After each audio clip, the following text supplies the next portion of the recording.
Welcome to the show. This is the Willpower Podcast, hosted by Will Holdren. Each week, we sit down with the brightest entrepreneurial minds and uncover the real secrets behind their success.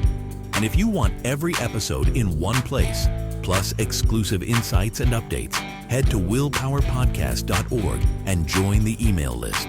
If you're ready to take that next step and unlock your next breakthrough, you're in the right place. Now, let's get to the show.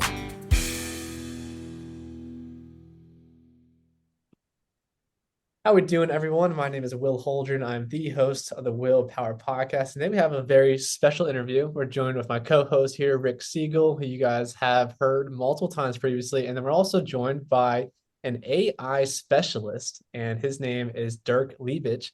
And Dirk, like I mentioned, has been around the block on the AI platforms, and he got his come up working for Starbucks CEO Howard Schultz starting out in his career. On top of that, he has been involved with over 7 different startups, digital startups, things around those nature. He's from Germany, and also he has helped develop DeweyLearn, which we also had on Lu Yen Cho not too long ago. And so Dirk is his partner in crime and has been handling a lot of technology behind DeweyLearn. So we're really excited to dive into AI on this episode and really dive into how they've been coding their AI agents and kind of how they're growing their company. So with that being said, Dirk, thank you so much for joining me today. Hey, well, thanks for having me. Yeah, I don't know if you want me to give a quick intro or just say hi at this point in time. I'll leave it up to you. But yeah, I'm excited to join. Yeah, a high is good for right now. But I think starting out, just for people listening in, kind of walk them through just briefly your background in technology, kind of how you got involved in the AI side of things, and really what you're excited about with what's going on at DeweyLearn right now. Okay. Yeah, so I'm born, raised, and educated in Germany, as you mentioned earlier.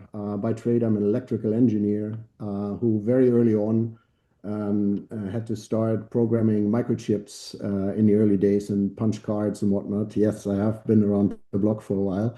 And then I kind of went through a pretty classical career as a software developer and, eventually managed teams and ran teams. Eventually specialized in an area of forecasting that was due to my first mentor and boss, in a sense, who kind of invented a pretty great forecasting algorithm that I later on specialized and started my own company with, a little bit in memory of him. My specialization has always been around data mining, forecasting. So eventually I ended up doing BI, and then about 8 years ago, to shorten this a little bit, 8 years ago, I realized during another startup that I co-founded, we digitized flavor, and I created a dating site essentially for humans and flavor profiles. I realized that the days of these rule-based systems would be coming to an end through means of machine learning and what we call AI these days. And decided, because I wanted to be part of this, to take a deep dive into all the math books and all the stuff that I hadn't read or forgotten. Yeah. And so now, multiple years later, I'm really excited to see this complete paradigm shift that we're in. I think we're seeing a phase that is even much more powerful than what the internet brought us 20 plus years back. We're in a very early phases still, but when you look about agentic development and the possibilities these days, and if you want me, I kind of have an analogy that I'm more than happy to share. I don't want to take up too much of your time, though. Please do that. So I find, like, when you look at what software is, right, it's really always has been a mean to bridge between an analog world that we humans are known, that we know and that we're used to, and a way of driving the time down that it takes to do certain things. So if you digitize something and you use a software for it, that's kind of the bridge. What you're doing is you're allowing for something to be done in 0 time versus a day or 2 days, right? Imagine an email. It used to be in the mail for a couple of days. This snail mail, we call it now. It's immediately there.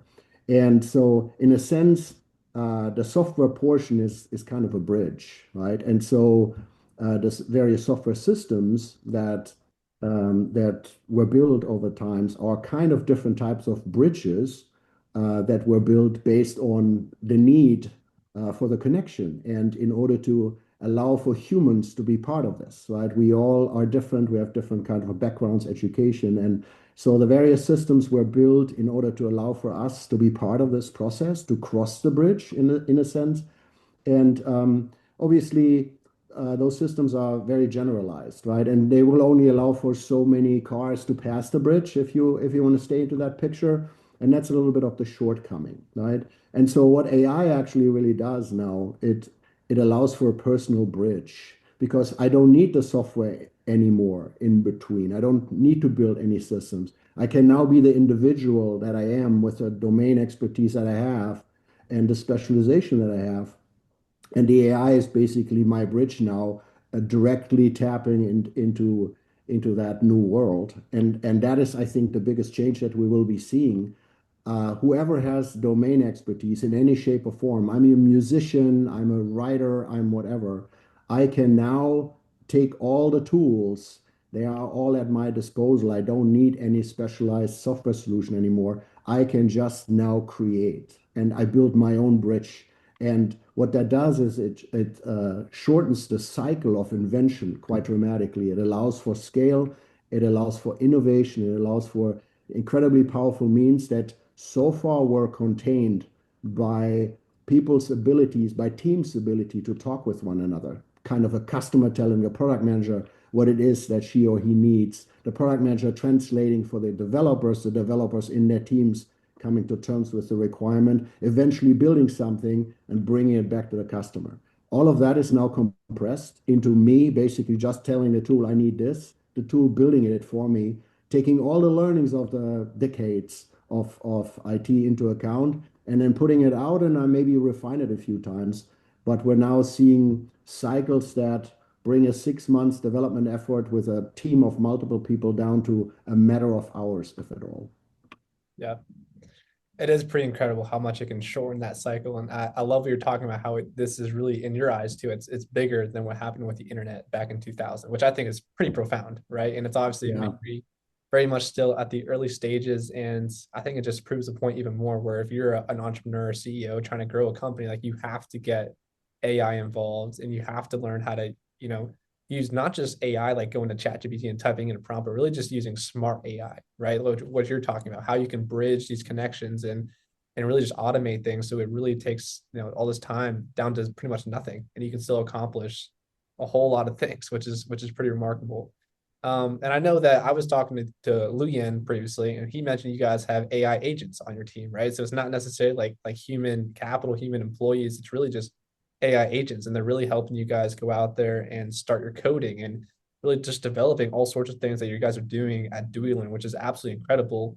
And a lot of people listening to this podcast are like, what does that even mean? So if you don't mind diving into, I think that'd be great. And Rick, well, can I make a suggestion? I think because not everybody will have heard or maybe remembered what Lu Yen said about DeweyLearn. Maybe let Dirk give a little bit of a quick summary, elevator pitch on DeweyLearn. Yeah. So DeweyLearn is an AI-based platform that allows one to understand how human learning actually happens. So by reading different channels of input, like facial expressions, prosody of speech, by witnessing how a class is conducted, by seeing how a presentation is done between folks, by being part of a therapy session and listening to either side and trying to understand how the dialogue is going based on underlying rubrics and other details that have been set. We started out in the edtech space, but since then we have learned that through the incredible means of multimodal AI, that's really what we're talking about. We have gained incredible, detailed, and valuable insights on the broader scheme, to the point that I keep saying, statistically speaking, I'm at a point where I can read your mind, not yours personally, but if I look into a room, a classroom, statistically speaking, because we have an understanding of the various humans that participate in a classroom, I have indication from the material that it would allow me to say, like there's a probability that at this point in time, 60% of the students in the classroom are confused or bored or whatever, which is a good enough mind reading to kind of allow for the teacher to mitigate and if we inform about it. So that's a little bit the story of DeweyLearn. We're still early on, but we already learned that we're far bigger than what we initially set out to do. Yeah. With regard to your question, Will, on bots, yeah, I mean, so I'm a big fan of eating my own soup, and so I talk AI, and we consider ourselves kind of a hyper AI startup. That sounds maybe a little crazy, but I think it's essential for anybody who wants to talk about AI, utilize AI, to truly make that shift from this was yesterday and this is how we did things yesterday, and how can I envision my own world in by living in a new paradigm. And so the question that I asked myself from day one is, okay, how do you go about this from now on? Yes, I wrote code. I wrote thousands of lines of code in the early days, but I very quickly decided to kind of mimic a pattern that was actually invented by the guy who wrote C in the first place. They wrote the C language in what was called assembler, and eventually they then, at a certain point in time, they extended the C language using C. So I have kind of followed and mimicked that pattern by building the system out to a point where I could now bring AI in to extend it from here on out. And so for those that are kind of closer in this world here, there's a lot of tools from Lovable, Cursor, Windsurf, Claude Code, Gemini, Codex, you name it. There's a lot of ways of tooling and how to go about it. All of them have their specific ways of allowing you, in a sense, to ask a question or formulate something that you want the AI to do for you. And then based on their underlying models, they will be able to literally write the code for you. Now, that sounds all awesome, and it is.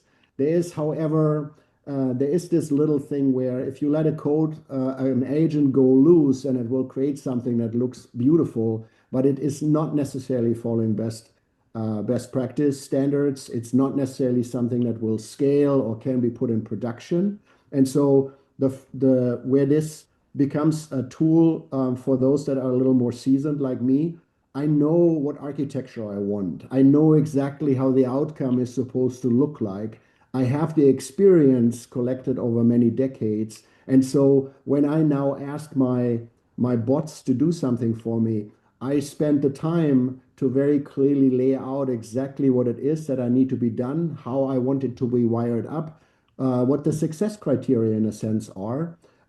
Most of it is part of a more classical process also, where you write requirements and specification documents and so on and so forth.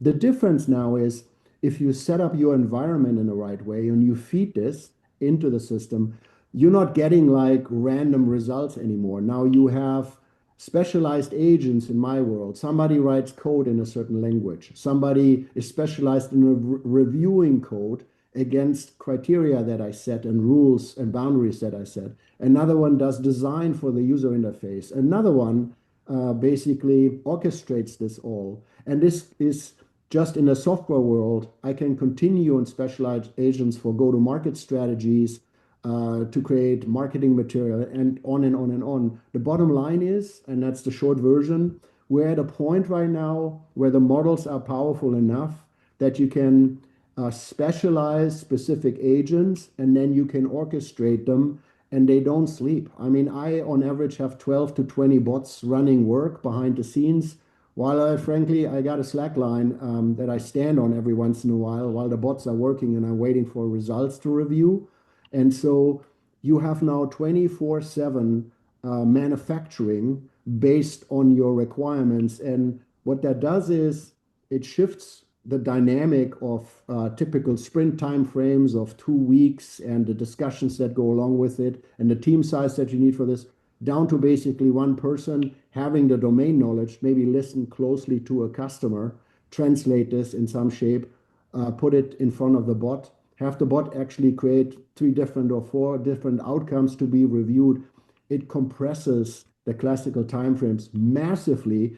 And again, it allows for that bridge building that I meant earlier on in a much faster pace. And that is what I have basically defined as our agentic approach. And then to finalize this, that's the building part. Now you have bug fixing, you have code reviews, and all of this also needs to be done. And most of the parts are in our world done by bots as well.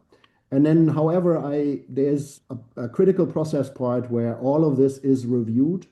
Those that live in the software world, the so-called PRs or pull requests, this is kind of the times in that process where a human or a bot submits something, and then humans. In our world, we have a small but very knowledgeable team. The humans review and decide if something is in alignment with the structure, with the quality, and so on and so forth.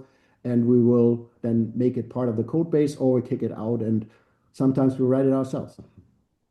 Does that make sense? Sorry, it was a long-winded answer.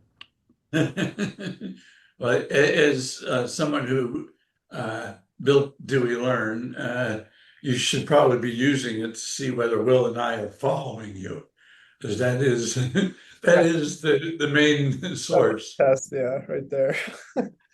No, I think on a high level, I think it's I see it, right? But on the more granular level, obviously, it's a lot going on and to take in.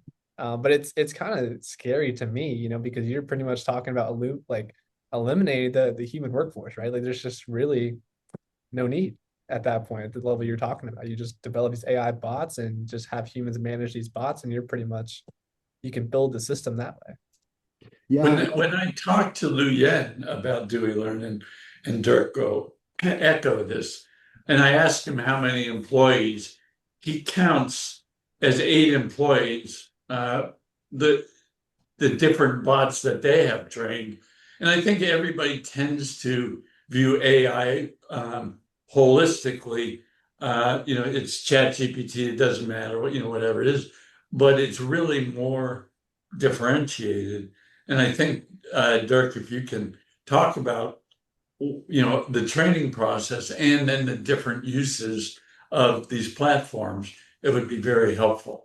Yeah, totally. I want to first address the topic that Will brought up, and this is there's a lot of narrative going on that the bots will take over the world and we'll all be out of a job.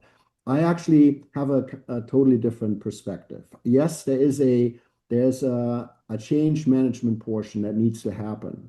Engineers will not be out of a job. Engineers still are kind of, in a sense, they're in need because they need to kind of set the boundaries. They need to review and they need to make sure that a lot of the things that we're still in some areas quite far away from having a perfect result and a result that is maintainable and makes sense for a company. I think the advantage lies in the fact that if you can actually get your engineers to appreciate AI, right, and the tooling, and you can improve the process, what you're creating is almost kind of a team of Jedis. Right? The velocity of your company will go up massively, while the quality also goes up. Usually you have this triangle in the classical world of resource, time, and quality, right? And you're bending one, what you're seeing a lot, you saw that in the past, I lived through that. We call it banana software, right? You put something out that is not ready and you let it ripe at the customer, and the customers will tell you, oh, this is broken, right? So with the means of AI, I think one of the advantages here is you can release much faster, but because you have an infinitely large team of QA resources at your disposal, the quality doesn't have to suffer because of that. And so your team can now spend more time of envisioning the future. And so you can actually spend more time with the customer, which is to kind of what Rick pointed out. So DeweyLearn, what we found is the system is at a point where it basically soon will kind of refine itself. I want to have personalized releases for my product managers by mid of this year. So you will have an idea and you want DeweyLearn to do this and this and this because you want to serve a specific customer. I will ask you just put it all in, and my minions will go to feature this for you and make this happen. The system itself, and that's now the customer facing side, is a quite complex setup of many things that have to fall in place for our system to be this very specialized teacher that sits in a classroom or corporate educator that is asking questions. This so far has been a process where our folks had to work with the customer to kind of condense all the insights and put it in a format so our system could pick up on it. And we're in the middle of actually taking the next steps there and want to kind of come to a point where you can self-serve yourself within boundaries. So you know already what it is that you need. You are looking at the world and you're reviewing specific situations in a certain way, knowing you have your expertise and all the many things that you learned over time. So I want to make this very easy for you to kind of put this into DeweyLearn. So DeweyLearn can basically now become you to the extent you want this. And with that, we're bringing the entrance barrier down on either side. And this would not be possible for me to do this fast without the backend side and the really agentified way, and without then having the new features on the front end. So the short version is, I think all of this would be possible without AI. The time frame for getting there would probably just times 100 easily. Wow. It's pretty remarkable on that front. And then, yeah, so I guess going back to what Rick was kind of talking about a little bit before, can you talk through just the different AI options that are out there for people? And you're talking about all these AI bots. I mean, what platform are these bots on, and really what goes into training these bots to get them, where you want them to be, education wise? Yeah. So, I mean, the general tools out there, for the most part, all rely on, let's say, 3 big vendors, maybe 4. So they all rely on what's called a large language model. You will oftentimes see the acronym LLM, okay? And so these language models, this was introduced by OpenAI, and OpenAI mostly because of ChatGPT. And there's a second one the company's called Anthropic, and the product as Claude Desktop, Claude Code, or now Claude Cowork. And then another one is called Gemini. There's various versions, and it's done by Google. And then there's a few smaller vendors that have. These are the foundational models that serve most of the tooling that anybody can be using. And so as far as end customer tools are concerned, probably the majority of people is aware of Cursor. A lot of people probably use Cursor in order to build something. There's Lovables, there's Bolt, Replit, and so on and so forth. And then obviously the codecs and CLIs. I think an end user, like somebody working in marketing or somebody working in sales, like a non-coder, I would call them. The tools here, the prominent tools, I would say, are ChatGPT and Claude Desktop. They're pretty much the same in a sense. And what they allow for you is they kind of have proxied the underlying tool, the LLM, and they have given you a very easy interface to ask your questions. So you want to create a go-to-market plan, right? And you have ideas, but you don't know really how to start this process even, right? So you can tap into the knowledge source and say, hey, Claude or Chat, help me, I want to do this. Be as specific as you can because context is king. Don't confuse it with Google and write like 3 lines and hope to get a linked list.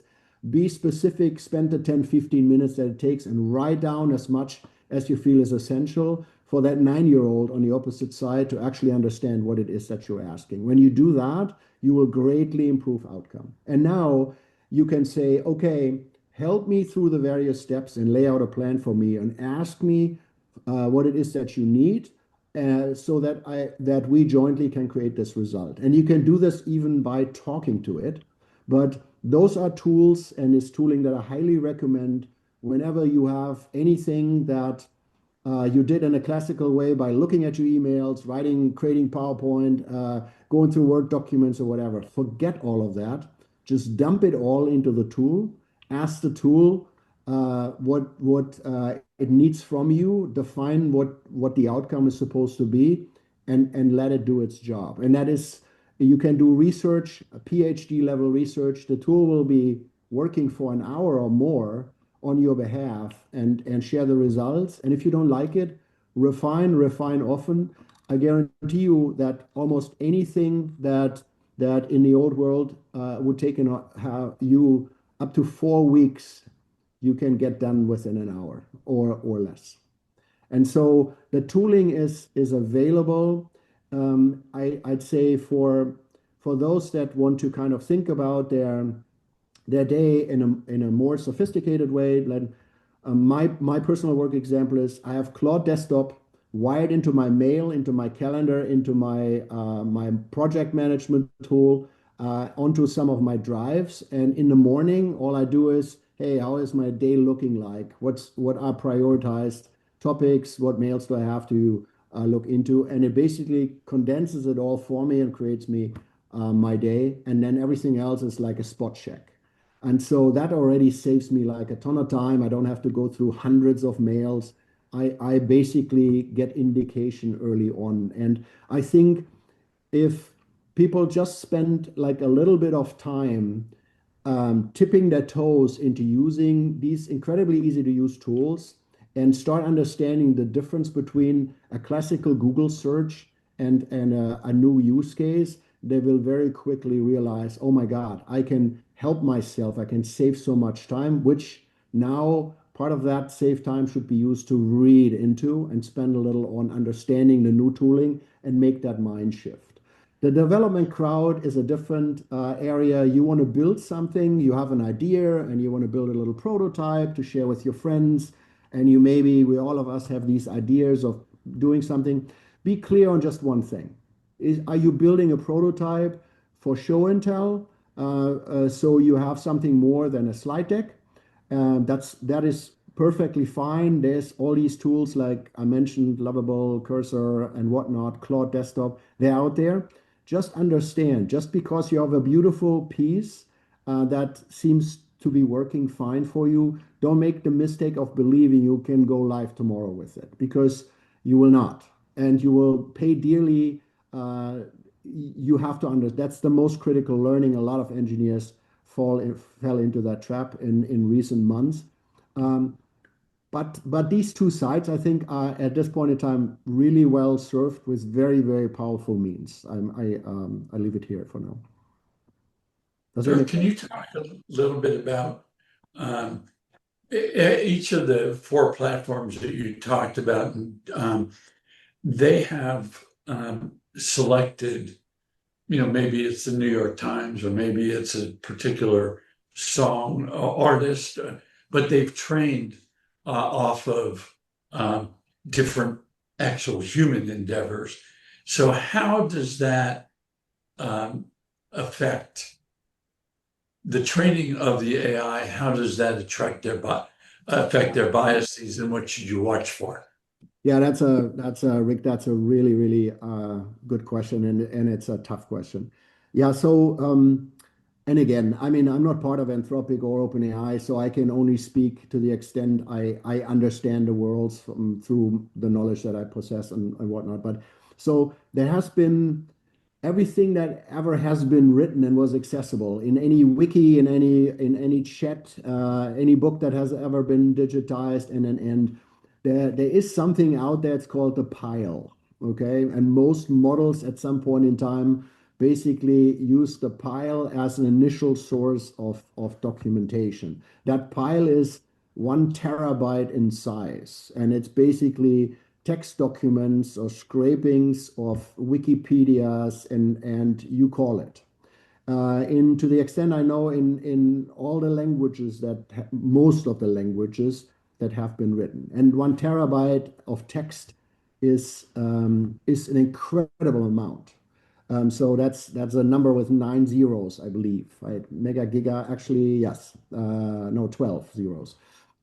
So it's a tremendously large pile.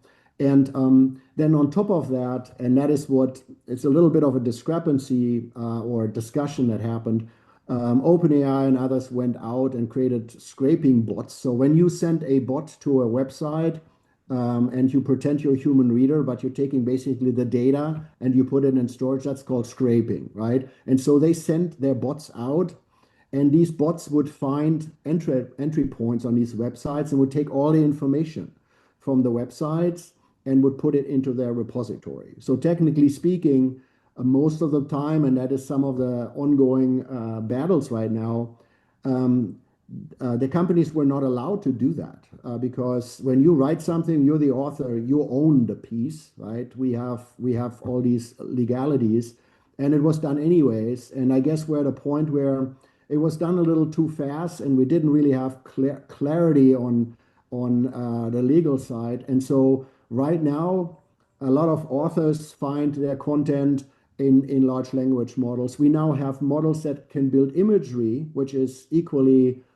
beautiful, but also to Rick, your point, those images have been created on the examples of real artists and painters and whatnot. And so now the model can create something that looks like a Disney figure, but it does not necessarily have the rights to draw in the exact style, right? So there is a lot of controversy right now going on about how is this even possible without gaining ownership or access to these official sources.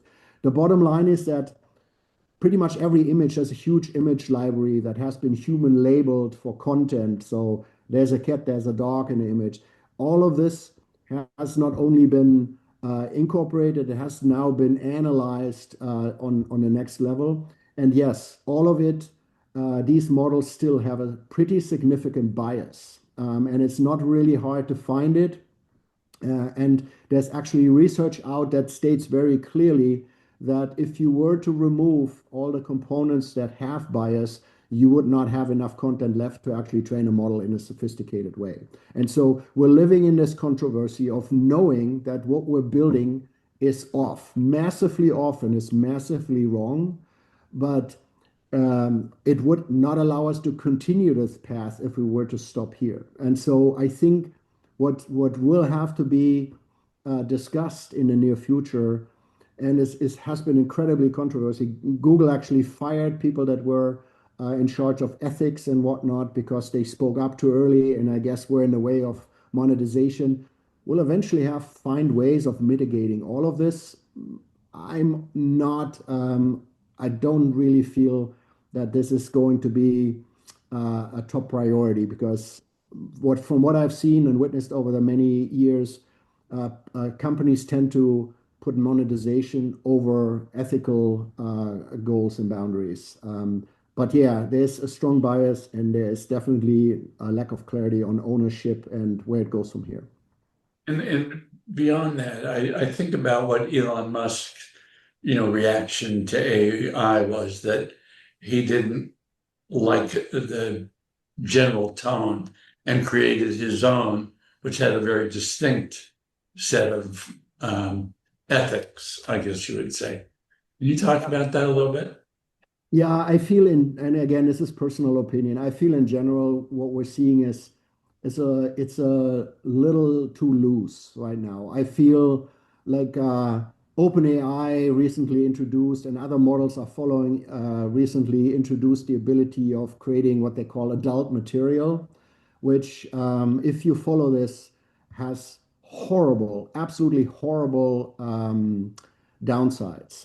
You can actually send a model of and it's happening you can send a model of an actor that you have and ask the model to basically undress whoever you have. This happens to children, and it's like horrible. And nobody actually can do anything about it because the companies that open these models up have no way of mitigating it unless to prevent this kind of thing from happening. But they see it as a means of gaining more relevance, and they see it as a stream of monetization because they all are burning beyond anybody's ability to comprehend. They're burning money without clarity on return on invest. So while I can understand why companies do this, what we're seeing right now is really is disturbing. That those would be my words. And then you have opinions like Musk and others that speak up and try to right size this, which I feel is the wrong discussion. At some point in time, we have to understand we're humans. As humans, we have human rights. We should live within the constraints of our societies and our belief systems and whatnot. And there should be boundaries that an AI has to, and a company that makes an AI has to live within, that we have to enforce if we must through legal writings or whatever to rulings. I think we have the means to develop, fast pace and innovate without necessarily sacrificing humans on the way, which I believe we're doing at this point in time already. How do you put the genie back in the bottle? Yeah, this is the tough one. I don't think, Rick, it's possible to put the genie back. I think it is about a necessity for a certain amount of transparency and regulation. I'm not a big fan of regulating. I'm coming from Germany. Everything is regulated in Germany. Right? If you leave it up to the companies to decide where things are going, you depending on size of the company, this will be driven by interest of money, right? Because their job is to make more money and drive up revenue. I think we have reached already the time where, and it starts by actually introducing what the possibilities are, what the reality is to those that make legislation, right? That write new rules and whatnot and debate it. Those have to be they have to have a chance of understanding what it actually is they're talking about. When I watch the news, most of the time I see people that don't even know how TikTok works or how to operate a phone, right? And now you have them confronting an Elon Musk, right, who is telling them how the world needs to be and whatnot. Unless we come together on either side in such a way that we can jointly look at what's going on and how our future is defined by it, I think what we will find is eventually the customers will get so upset about the outcome. Say if OpenAI ends up only creating like really horrible adult material that is destructive and painful, then hopefully the consumers will eventually say, I'm not buying your product anymore unless you regulate yourself. But I think if that happens by the time we're kind of aware of this, a lot of harm might have been done already. And so I think it is at a time where enough information and clarity is out on the possibilities, and it would literally take me less than 5 minutes to show you what can be done, and you will grasp firsthand of what horrible impact that could have. It is not anything that you and I could not do within 5 minutes or less, given the tooling out. And I think it's now the time where those that think about rules and regulations and those that build pieces come together and in a somewhat transparent way decide what can and should be done. But again, that's just me. Yeah. Yeah. I think we still got a lot to learn as humans, obviously, as we're growing with this. And I think just like any invention ever, even like you go back to the internet, we were talking about that earlier. I mean, there's really good uses of it and really bad uses of it. And so it's kind of the same no matter what industry or what innovation you're kind of talking about. Um, Yeah, I mean, it's in a sense, it's no different than building a weapon, right? I don't like to use that example, but I think it's a very prominent example in the United States, right? In Germany, having a weapon is kind of a total exception. Why do you need a weapon? You know, it's just I cannot even comprehend that thought of owning one. But a weapon can be a positive thing. It can be used for self-protection. There's scenarios where a weapon makes perfect sense. But obviously, and we all know that a weapon can be horribly misused. And so I would see the genie, Rick, as you called it, the AI, as that right now. If we consider for it to be a weapon, right, then the question would immediately pop up and say, okay, so what are use cases that we want for it that are favorable of us as humans, of the society, and what are the scenarios? And what are the scenarios we have to be more cautious about, and what are specific areas where we might have to have a closer regulation. I think if you only would start there, it would be you would very naturally come to conclusions that are not preventing innovation to happen, but would facilitate an initial round of helpful conversations, I believe. yeah, yeah. And I guess on that line, you're mentioning weapon. There's, just want to throw this question out there, but do you ever see like a world where we're going forward with AI and it just becomes destructive enough to like take over humanity? You see it's extremes like iRobot, different things like that. I mean, do you see that happening at all ever? Yeah, so you're talking about the P factor, right? So Yes. there's in the valley, people always ask you, what's your P? What's your P, right? So the probability of AI basically eradicating humans from the planet. Yeah, I will say I've been back and forth on this one. Luyen and I very early on had like my probability was like 5, and Okay. Luyen's was very high. And I keep saying, hey, I'm an old dude. The only reason why I'm still fumbling with everything if I'm sitting in my wheelchair and my robot is shoving me around and wants to push me over a cliff, I'm opening an SSH terminal into him and I'm going to shut him down. And I want to know how to do this in the years to come. Yeah. I think realistically speaking, there is a good chance that this genie eventually escapes our boundaries. We already seen cases where through training, so far, training is bound to human language. The models basically through training phases and when they what we call reason express their thought process in human language. And what research found is that is very constraining. And so, but they found a model that would invent its own language so it could basically move faster. But that would basically exclude the researchers from following what it was doing. And so that caused fear. And so they shut it down. And now they have basically accepted, well, this might be the approach that we have to take in order to move faster. And now the new approach, from all I know, please forgive me if I misrepresent this.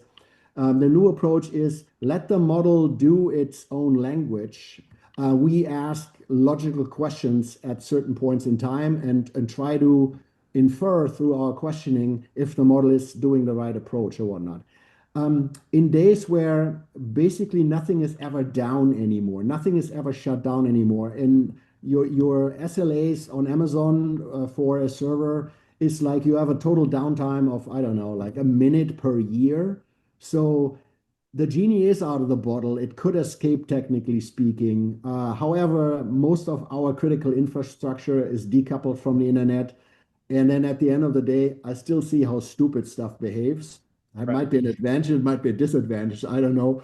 My P factor is still reasonably low. I'm not afraid of AI taking over. I am personally more afraid of our inability of communicating the change in an appropriate way, so that people appreciate what's happening in a positive way, in a way that helps them to gain more freedom in their life and gain more skills and use it as a tool, what it can be, rather than living in fear of being replaced in their job. I would argue we should spend our time on carving out communication that helps people to understand that the progress that we're making for the most part is in our favor. It and helps us to understand what should I learn, what do I need to do different in order to become part of it, and so help to advance this further because it's in my best interest rather than living in fear of losing my job. I think the narrative that we're seeing right now for the most part is too much fear driven rather than explanatory. And I think if we do a better job explaining it, I mean, my personal note on fear is generally always, if you don't understand something, you have this big cloud hanging over your head. You never know, it can be anything or nothing, right? Our mind basically has this fear that is set in our DNA. The minute you start slicing and dicing this cloud into little parts that you can actually understand, usually the fear dissolves. And I think that is what we should be doing right now. Help people to appreciate what we're talking about. Stop calling it AI and bring it down a level that's not complicated and say, hey, it's really a mathematical, very basic mathematical formula, not much more than 1 + 1, a little more, but we're trying to create a formula that kind of creates the best outcome. That's really what it is. We're talking machine learning that is a math formula that tries to create the smallest error possible given what we feed it with. That's it. And the LLM is really a prediction piece, right? It's kind of trying to figure out what's the next best word given all it has seen, right? We're living in those boxes really. And if we all were to get a little closer, and I know this is where marketing usually is good, like sometimes they dumb it down too much for my taste. I think let's find the right language and let's have dialogue about this. And then the fear will go away. And as soon as the fear goes away, you will see engagement. And now what you will be finding is people will then now participate and sharing their knowledge and enrich the ecosystem rather than staying outside fearful and wait for things to shape. And that's all excellent stuff, and appreciate you sharing that. I think if, just for me listening to you talk, I'm sure other people listening, the fact that the P ratio is not 0, I think that scares me quite a bit, but I guess it could be higher, right? So, well, I would probably put it at 20 right now. Okay. All right. I think one of the challenges is that the media, that is, Hollywood or movies or whatever, they thrive on fear. So that's